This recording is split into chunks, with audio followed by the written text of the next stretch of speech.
Hi, everyone. I'm Kelly Poquiz Burke, and this is the Career Slay podcast. Imagine the impact we could have on society if everyone loved what they did. That's what Career Slay is all about. I'm interviewing people who love their jobs and asking them how they got there and what they've learned along the way. We're here to slay the fear in career.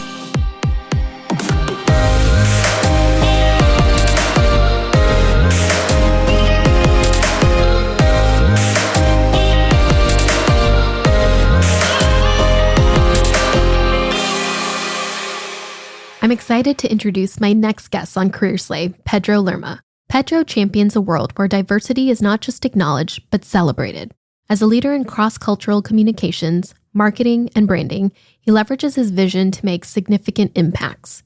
He established Lerma, an agency acclaimed for its innovative approach and has earned repeated recognition by Advertising Age, including Small Agency of the Year for 2022 and 2023, a Standout Agency on the A-List in 2024, and Agency Executive of the Year. Dedicated to giving back, Pedro actively participates in various community endeavors, serving on boards across several key Dallas institutions and leading initiatives that foster greater community engagement and support. What I loved about this interview is how Pedro's story reflects this beautiful career arc that started with his humble beginnings growing up in a small town to now leading an award-winning agency and using his platform as an industry leader and CEO for the greater good. We talk about the importance of gratitude, progress, and humanity, not just in his personal journey, but as core values that drive his agency's mission. We also discuss the distinction between management and leadership, how the two are not one and the same, his commitment to social progress, and how brands can authentically engage in purpose-driven work. If you've ever aspired to be a leader, you're going to love this episode. I hope you enjoy my conversation with Pedro Lerma. Thank you again, Pedro, for coming on to the Career Slay podcast. I'm super excited to have you on. It's my pleasure. Thank you for inviting me. I would love to just start from the beginning. So what was it like growing up in a small town in Wichita Falls, and what were you like as a kid? You know, growing up in Wichita Falls, it's interesting because I didn't think of it as a small town. In fact, I moved there, I think, when I was 12.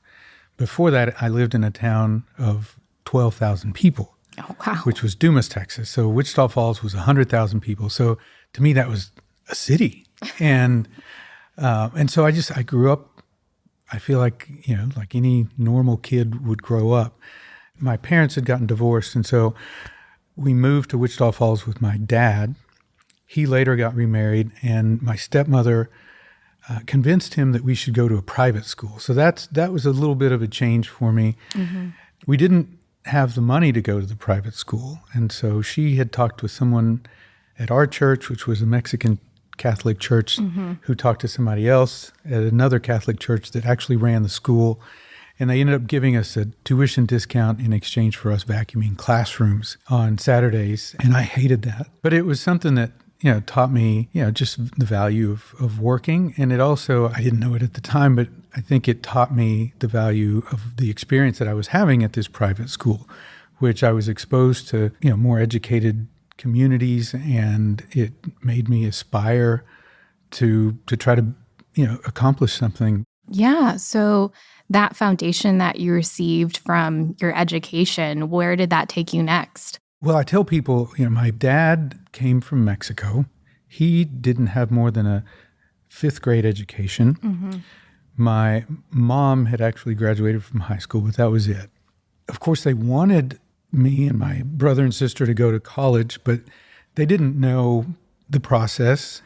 Other families were going to visit different campuses and doing tours and things like that.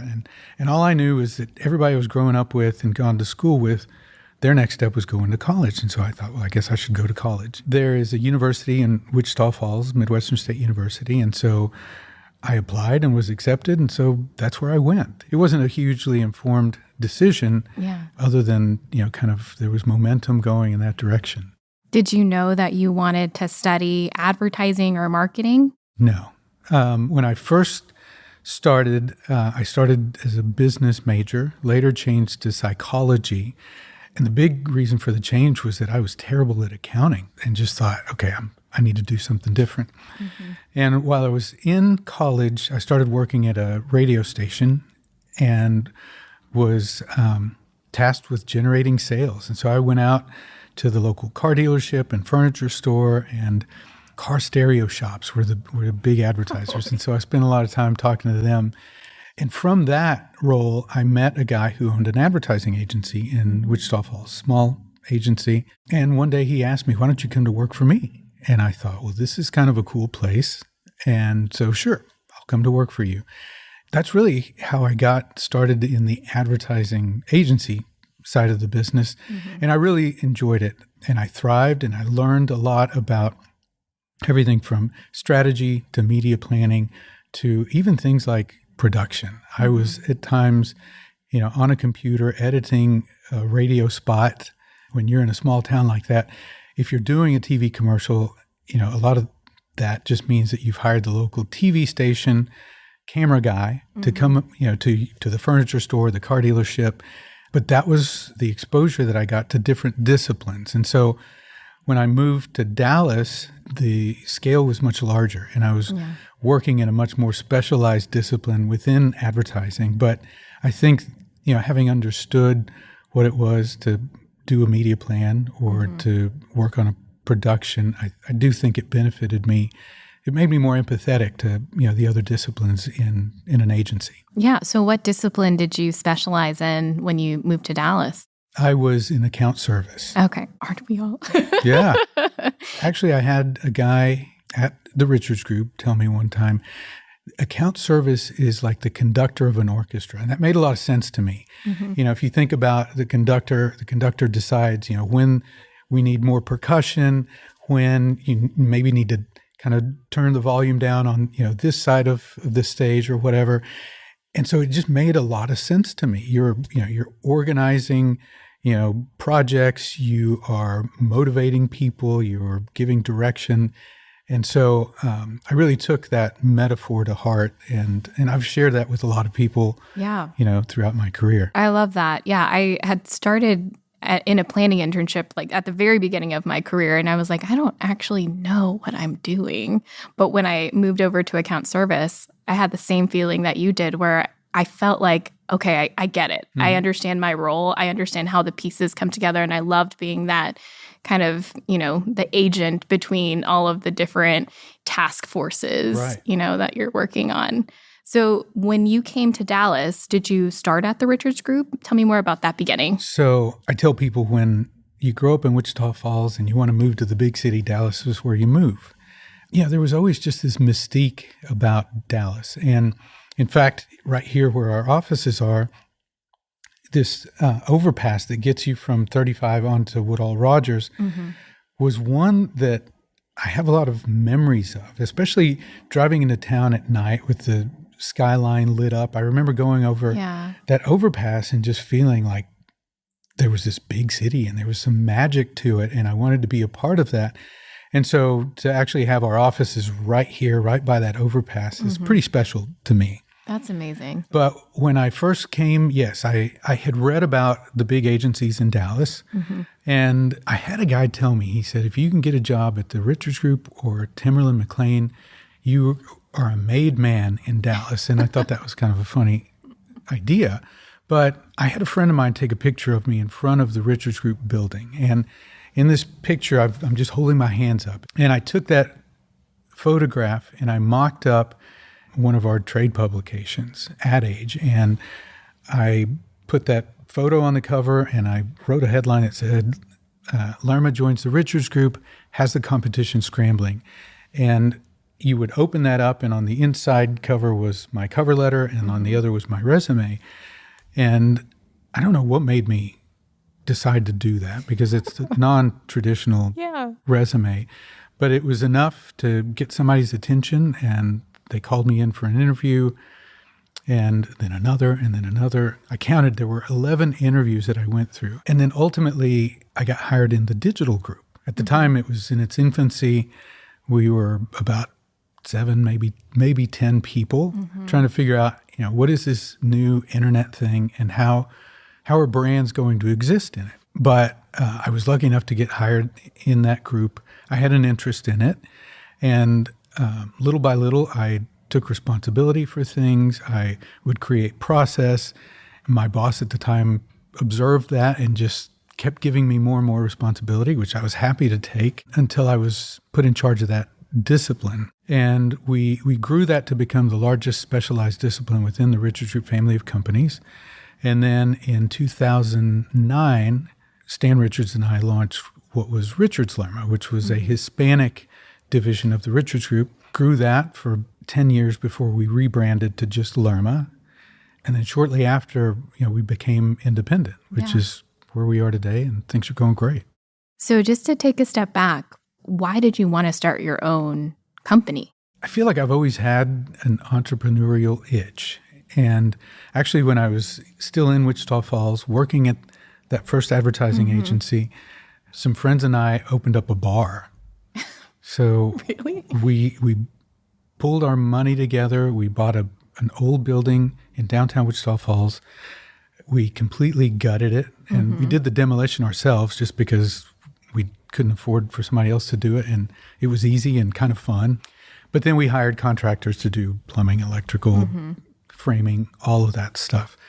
And 9 months later, we opened, and it was a successful bar. In fact, after a few years of operating it, we sold it, and the bar is still open today. Oh, that's cool. And so when I go visit family, we often go there and just remember what it was like. And so I feel like I've always had an interest in entrepreneurialism. And when I was within the Richards Group, I got a little bit of an opportunity to scratch that itch. So with Click Here, the digital division, it was a separate division from the Richards Group. I had responsibility over the P&L.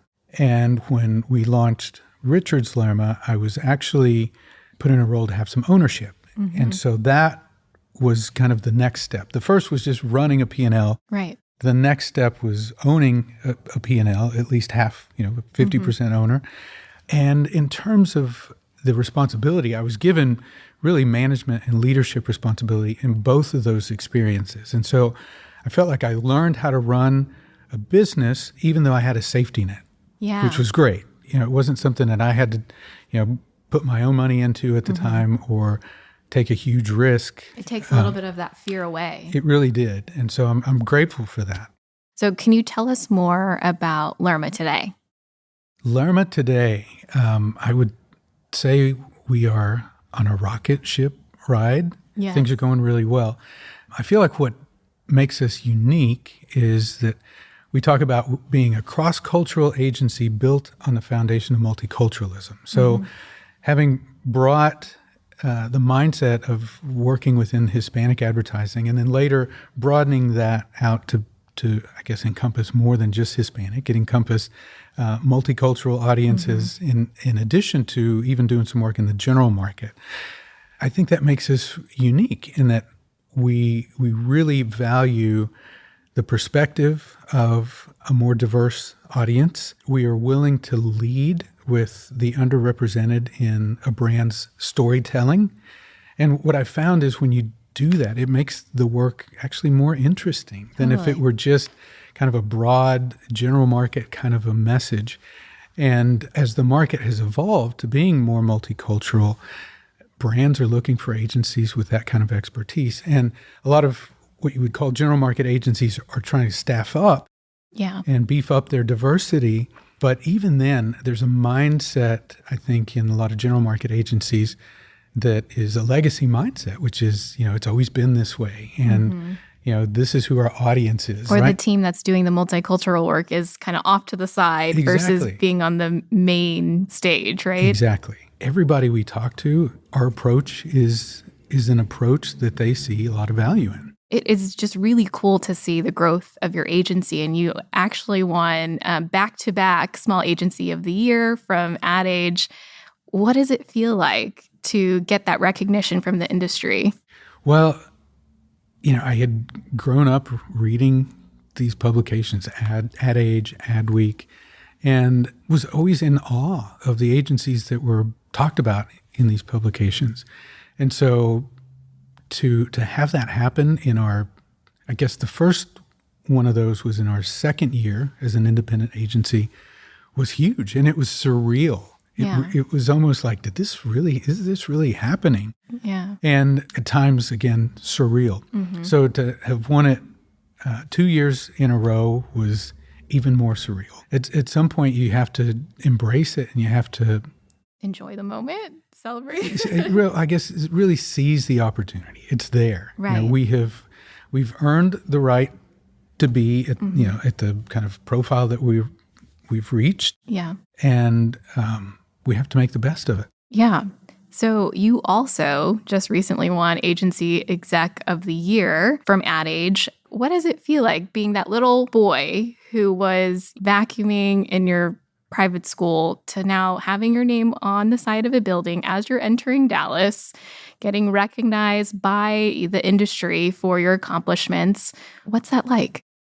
I'm incredibly grateful. Yeah. And not just for the recognition, really. I'm grateful for the journey that I've been on, for the people that have been on that journey with me in one way or another. Not just the people that I've worked with, but people that I've come into contact with. In some cases, they're clients. In some cases, they are media partners or production partners. And so I really am just grateful for all of that. None of this could have been accomplished without those people, without those events, and there are highs, of course, there are lows. Yeah. And when I think about the lows, I am no less grateful for those because it's a part of shaping you as a person. It makes you stronger.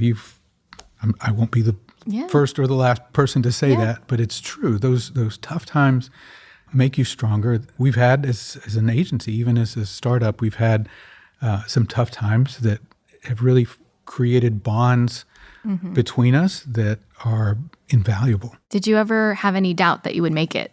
Yes.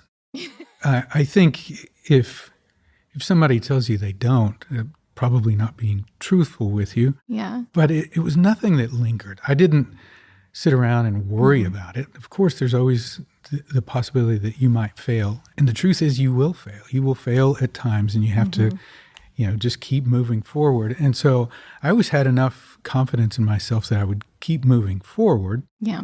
Did I envision that we would get to this place in this short a time? The answer is no. But did I believe that we would get here at some point? Yes. Yeah. And I believe that we'll, be even more than we are today. So, the task is just to stay focused and keep moving forward. What would you say is the best piece of leadership advice that you would give to someone who's either just starting out in their career or looking to start a business? I answer that question a lot because we work with a lot of universities and they bring their students in. And I'm always happy to talk to young people and provide whatever guidance I can. One of the questions that frequently comes up is, what do you think I should study while I'm still in school? And my answer is always the same. It's really two things. One is study leadership. And I explain there's a difference between management and leadership. Managing can be done almost mathematically. If you can manage a calendar, a calculator, a list of resources, a to-do list, you can manage things, you can manage people, you can manage projects. But leadership is something completely different. It's about creating a vision that people can see themselves in. Yeah. And then helping them realize, their own vision of success and getting them to follow in an idea instead of pushing. I feel like a lot of times management is just about pushing. Top down. Yeah, leadership approach. is about pulling people along with you. There's also a book that I recommend frequently. It's called Primal Leadership. And it talks about the 4 characteristics of a great leader, but specifically a leader with emotional intelligence. And those characteristics are self-awareness. So I know what I'm good at and what I'm not good at. Self-management. So I can manage myself in a way that allows my strengths to shine and my shortcomings, to somehow be compensated for. The third characteristic is social awareness. And so like in our world, I explain it's the people around you. And you need to know that everybody has strengths and weaknesses, and that's okay. And within an agency, it's not just, your internal team, but it's also clients. Clients have strengths and weaknesses. And it's our job to figure out how to make them shine. And so that means we often have to compensate for their shortcomings. So the last characteristic is relationship management. So that's the part of, putting teams together where strengths and weaknesses somehow complement one another. If it's two people, they're both going to succeed because, they've got complementary strengths. So leadership, study leadership is a big piece of advice. The other is communication. I have met so many brilliant people who struggle to communicate their ideas, and it limits their growth. And at the same time, I've met people who are not as brilliant, but are great at communicating their ideas, and they seem to advance quickly. And so those are the two primary things that I tell people. And those are skills that you can use in any career. That's not specific to advertising. I was actually just at my high school career night. So I went to Bishop Lynch here in Dallas. And I said the same thing about communication, where in any job, you're going to have to communicate, make a presentation, communicate your idea, talk about whatever formula you came up with. I don't know what, science nerds do, but it's your ability to communicate your idea, which is what people are going to judge your intellect, your competency by. And so it's best to hone in on that early on. Totally agree. So how do you see the future of brands using their power to impact cultural change? We're at an interesting point right now where a lot of that is under attack. Right. Woke capitalism. And it's really sad because I feel like a lot of that is just brands understanding the need for social progress, however you might define social progress. And now that is somewhat under attack. But I do believe that the consumer is going to really ultimately decide what brands need to do to win their trust. Yeah. And the young consumer, the up-and-coming consumer, is one that's really going to keep those expectations, even if politically it might not be a popular thing to do. Consumers are going to expect brands to focus on things like the environment, sustainability, diversity, equity, and inclusion. And the other part of that is the employee base. So even when companies might be under attack about things like diversity, equity, and inclusion, that employee base is still going to expect and demand that this workplace offer a level playing field. And so they might be more quiet about these things in the future, brands, but I don't think those efforts are going to go away or diminish, really. Yeah, and I think it goes back to, authenticity, right? Because being a brand leader, you don't want to pander to anyone. You don't want to pretend that you're servicing a community when you're actually just maybe throwing money at the problem and not really implementing actual change. Right. And a lot of brands have been called out for performative kinds of efforts. Yeah. And, at this point, it's pretty transparent. There's a lot of information out there. Consumers are savvy. And so those commitments need to be real commitments, and they need to be for the long term. It can't just be a Black History Month kind of an effort, or Pride Month or Hispanic Heritage Month effort. You've got to be in those communities doing real work over the long term.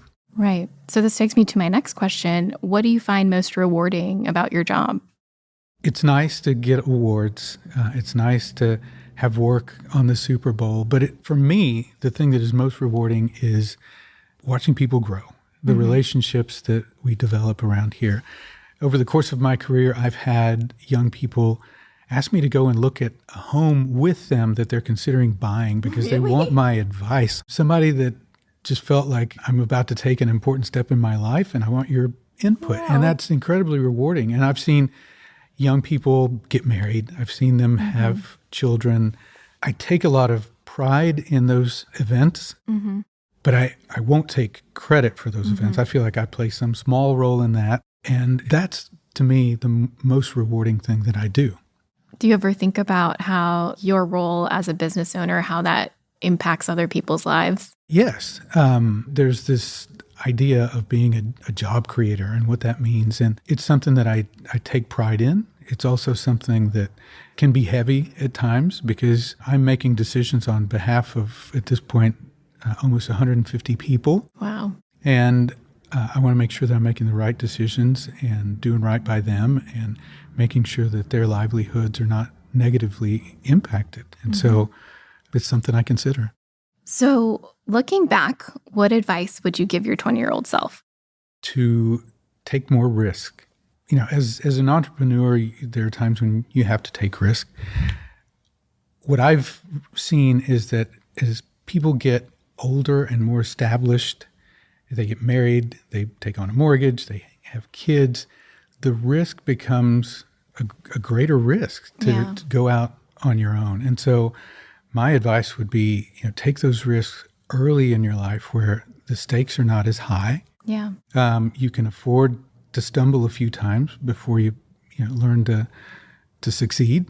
I feel like I got lucky. And we've talked a little bit about the path that I had, which was I got to flex my entrepreneurial muscle, but I had a safety net. And that's pretty rare. Yeah. So I think the better approach is not to expect that somebody's going to give you a safety net, but to take that risk early when it makes more sense. That's amazing. And if you had to sum up your career in 3 words, what would that be? 3 words. I would say gratitude. Yeah. I really am grateful for the people around me and the experiences that I've had. I would say progress, just always wanting to move forward. And I talk about this idea that I call a healthy dissatisfaction. And, you might have achieved a certain level of success, but for me, there's always this fire to figure out how can we do better. And so that's what I mean by that. It's a healthy thing to always want to progress. And then I guess the last word would be humanity. My kind of leadership philosophy is very human-centered. I think the agency that we've built here is very human-centered. We are involved with a lot of nonprofits. I'm on lots of nonprofit boards. And so giving back is really important to me. And we talk about, as an agency, the highest calling, our vision is channeling creativity for good. And what that means to us is for all of our clients, of course, they've got business metrics that we need to meet or exceed. And so we need to do good by our clients. But we also talk about when people encounter our work, we want our work to enrich their lives in one way or another. And for a brand like the Home Depot, that can be providing value or utility. Maybe you've wanted to take on a home improvement project, and the message that we put in front of you means that you can do that more affordably this weekend. For a brand like Avocados from Mexico, I say, if we can put a smile on your face, that has enriched your life. If for a brand like the Salvation Army, we can get somebody to donate or to volunteer in their communities with the Salvation Army, we believe that will enrich your life. And then for a brand like He Gets Us, where we've rebranded Jesus, making him an example of forgiveness and inclusivity and all of these really good qualities that somebody would want to follow. If we can get somebody to stop, to reflect on their own spirituality and to consider following an example like Jesus, we believe that will enrich your life. And so those things are all really important to us as an agency. And then ultimately we just say, look, we want to leave the world better than we found it. And so gratitude, progress, and humanity. There's something so beautiful about that, how you see, your role and the agency's role as something beyond just advertising. It's like the messages that you're putting out there has an even deeper meaning because of the intention behind it. What is the legacy that you want to leave behind? That we channeled creativity for good, or that I was lucky enough to lead a group that did that. We talk about how, as the world is so divided, we as an agency have an opportunity to persuade people to cross bridges and to cross party lines and to try to meet in a place that is about common ground. And so if we're known for that, I will consider that a success. That's amazing. Well, thank you so much, Pedro, for your time. This has been a wonderful conversation, and I really just appreciate you letting us go through your story. What an amazing journey you've been on. It's my pleasure. Thanks again for having me. Thank you. The Career Slay podcast is a co-production of Career Slay and Wild Reply, produced by Michael Burke. If you like the show, subscribe and leave us a rating on Apple Podcasts or Spotify. And if you're looking for more one-on-one career advice, consider booking a coaching discovery call with me at careerslay.com.